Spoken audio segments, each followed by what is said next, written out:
Segundo vídeo, resumen de las 40 páginas siguientes, que es el libro primero.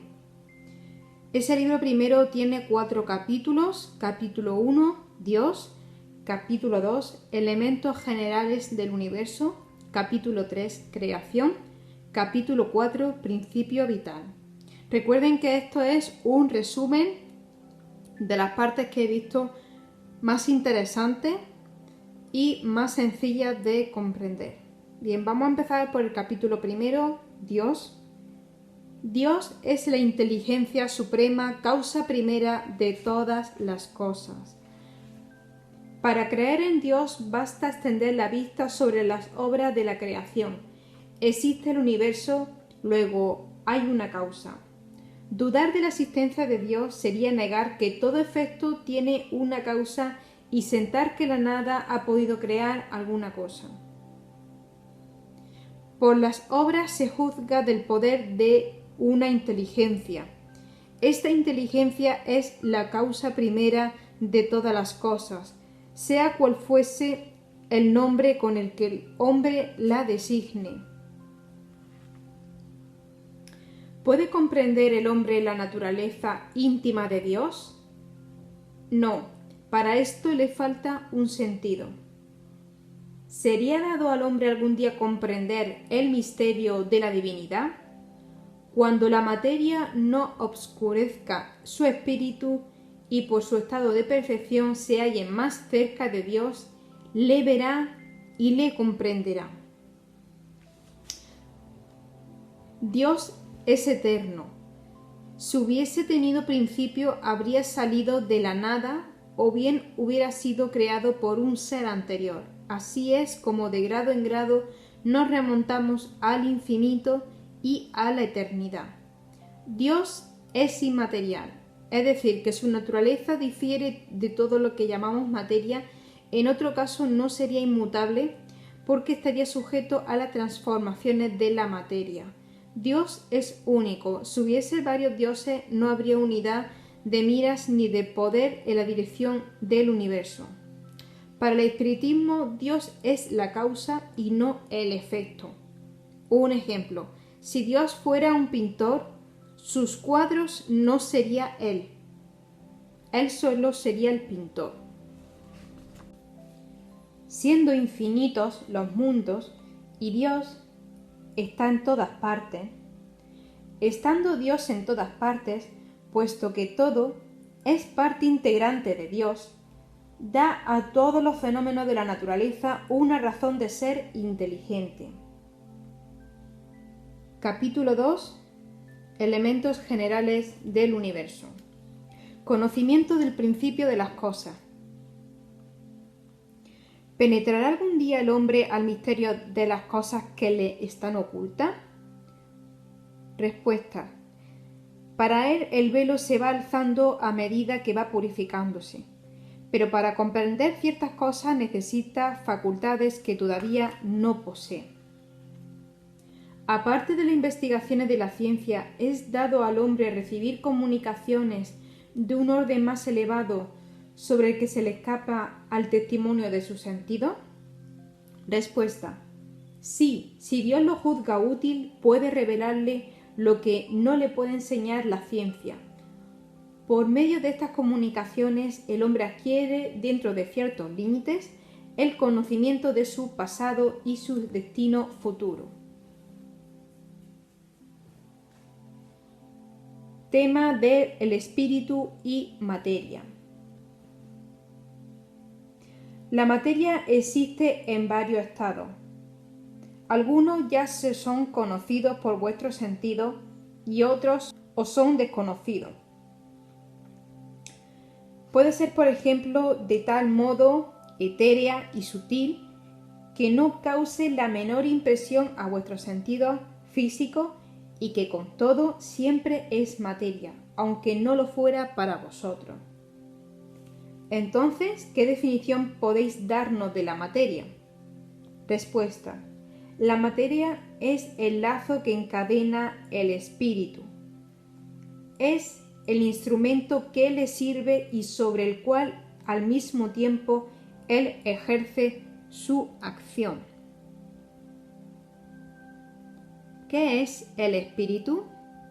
Respuesta: el principio inteligente del universo. Es decir, aquí lo que nos están diciendo el espiritismo es que la materia es como un instrumento que sirve al espíritu para que pueda ejercer su acción. Es decir, si una persona que es un espíritu encarnado en una materia, si quiere mover, quiere comer, hacer una acción, necesita como un instrumento sus manos, su cuerpo. Es necesaria la unión del espíritu y de la materia para dar a ésta la inteligencia. Es decir, una vez que el espíritu se une a la materia adquiere esa inteligencia por el espíritu. Hay dos principios generales del universo, la materia y el espíritu. Respuesta: sí, y por encima de todo esto, Dios, el Creador, el Padre de todas las cosas, y estas tres, junto con Dios, se refiere, y estas tres son el principio de todo lo que existe, son la Trinidad universal, mas es menester añadir al elemento material el fluido universal que sirve de intermediario entre el espíritu y la materia propiamente dicha. ¿Acaso será este fluido al que denominamos electricidad? Lo que vosotros llamáis fluido eléctrico y fluido magnético son modificaciones del fluido universal. El fluido universal es una materia más perfecta, más sutil, que puede considerarse como independiente. Familia, recuerden que en el vídeo anterior ahí estaba hablando de ese periespíritu, pues es como el periespíritu en sí. Bien, propiedades de la materia. La ponderabilidad, que se refiere al peso, ponderabilidad es un atributo esencial solamente de la materia. Según la comprendéis vosotros, sí, pero no de la materia considerada como fluido universal. La materia etérea y sutil que forma este fluido es imponderable para vosotros, es decir, para nosotros consideramos que no tiene peso. Y sin embargo, es el principio de vuestra materia.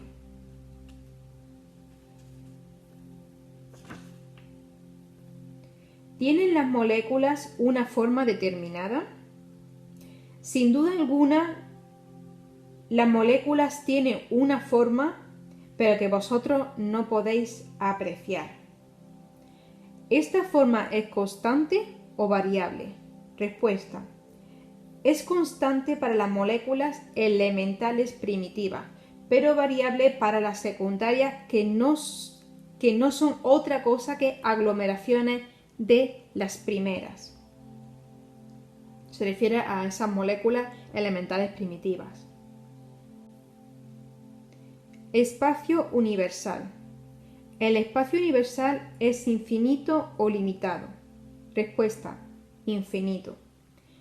¿Existe el vacío absoluto en algún punto del espacio universal? No, nada está vacío. Pasamos al capítulo 3, la creación. El universo comprende la infinidad de mundos que vemos y los que no vemos, todos los seres animados e inanimados y todos los astros que se mueven en el espacio y los fluidos que lo llenan. Otra pregunta: ¿en dónde estaban los elementos orgánicos antes de la formación de la Tierra? Respuesta: se hallaban, por así decirlo, en estado del fluido en el espacio, en medio de los espíritus o en otros planetas, esperando la creación de la Tierra para comenzar una nueva existencia sobre un globo nuevo. Un globo nuevo se refiere a un planeta nuevo. Bien. Población de la Tierra. Adán. ¿Ha comenzado la especie humana por un solo hombre? Respuesta: no, al que llamáis Adán no fue el primero ni el único que pobló la tierra. ¿Podemos saber en qué época vivió Adán? Más o menos lo que vosotros designáis cerca de 4000 años antes de Cristo. Adán fue uno de los que sobrevivieron en alguna comarca después de algunos de grandes cataclismos que en épocas diversas han cambiado la superficie del globo, del planeta se refiere, y ha venido a ser el tronco de una de las razas que lo pueblan en el día. Hay quien considera a Adán con bastante fundamento como un mito o como una alegoría que personifica las primeras edades del mundo. Otra pregunta: ¿de dónde provienen las diferencias físicas y morales que distinguen las variedades de razas de hombres sobre la Tierra? Del clima, del modo de vivir y de las costumbres. Ahora pasamos a el tema pluralidad de mundos. ¿Están habitados más mundos aparte que el que conocemos que giran en el espacio? Respuesta: sí. Y el hombre de la Tierra está muy lejos de ser el primero en inteligencia, en bondad y en perfección, como él presume. Sin embargo, hay hombres soberbios que se creen que en este pequeño globo es el único que tiene el privilegio de ser habitado por seres racionales. ¡Qué orgullo y qué vanidad! Creen que Dios ha creado el universo para ellos solo. Otra pregunta: ¿los mundos más lejanos del Sol están privados de luz y del calor, puesto que solo lo ven con el aspecto de una estrella? Respuesta: ¿creéis por ventura que no hay otros manantiales de luz y de calor que el Sol? ¿Y que no tenéis en cuenta la electricidad que en ciertos globos, en ciertos planetas, produce efectos mucho más importantes que en la Tierra y que os son desconocidos? Además, nadie os ha dicho que todos los seres vean de la misma manera que vosotros y con órganos conformados como los vuestros. Las condiciones de existencia de los seres que habitan los diferentes mundos deben ser apropiadas al centro en que están llamados a vivir. Si nunca hubiese visto peces, no comprenderíais que el agua también es una forma de vivir en ese lugar, en esa materia. Lo propio sucede en otros mundos, que sin duda encierran elementos que os son desconocidos. ¿Acaso no vemos en la Tierra las largas noches polares iluminadas por la electricidad de las auroras boreales?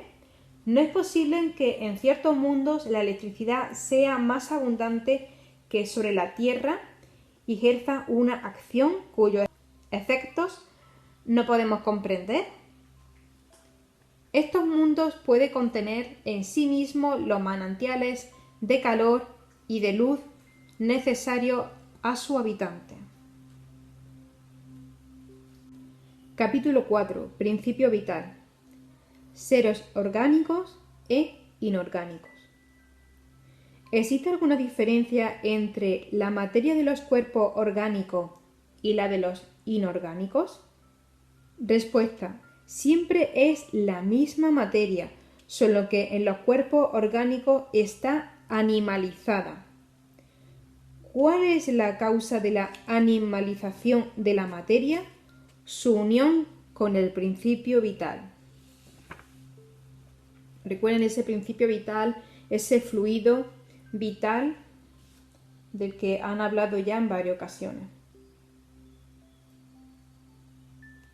Otra pregunta: ¿reside el principio vital en alguno de los cuerpos que conocemos? Su origen lo toma en el fluido universal. Es lo que vosotros llamáis fluido magnético o fluido eléctrico animalizado. Es el intermediario, el lazo entre el espíritu y la materia. ¿El principio vital es el mismo para todos los seres orgánicos? Sí, pero modificado según las especies. Es el que le da movimiento y actividad y lo distingue de la materia inerte, pues el movimiento de la materia no es la vida. La materia recibe este movimiento, pero no le da. Este agente sin la materia no es la vida. Puede decirse que la vitalidad está en estado latente cuando el agente vital no se haya unido al cuerpo. Esa respuesta es correcta, está bien formulada. ¿Cuál es la causa de la muerte en los seres orgánicos? Simplemente la extenuación de los órganos. Vamos, lo que está diciendo que en el momento en que los órganos se dejan de funcionar, ahí es cuando ese ser orgánico fallece. La cantidad de fluido vital no es absoluta en todos los seres orgánicos, sino que varía según las especies, ni tampoco es constante en el mismo individuo ni en los individuos de la misma especie. Ahora pasamos a inteligencia e instinto. Vamos a ver la diferencia entre una cosa y otra. La inteligencia es la facultad especial propia de ciertas clases de seres orgánicos, que es a más del pensamiento. Les da la voluntad de obrar, la conciencia de su existencia y de su propio individualismo, así como los medios de establecer relaciones con el mundo exterior y de atender sus necesidades.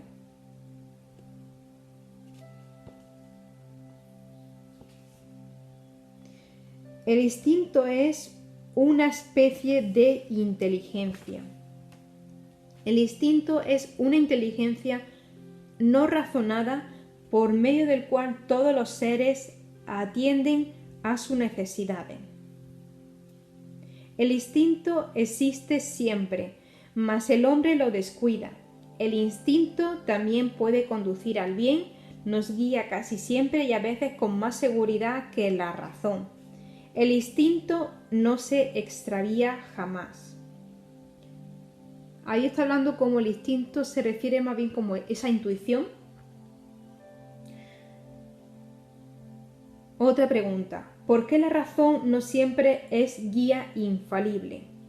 Sería infalible si no estuviera falseada por la mala educación, el orgullo y el egoísmo.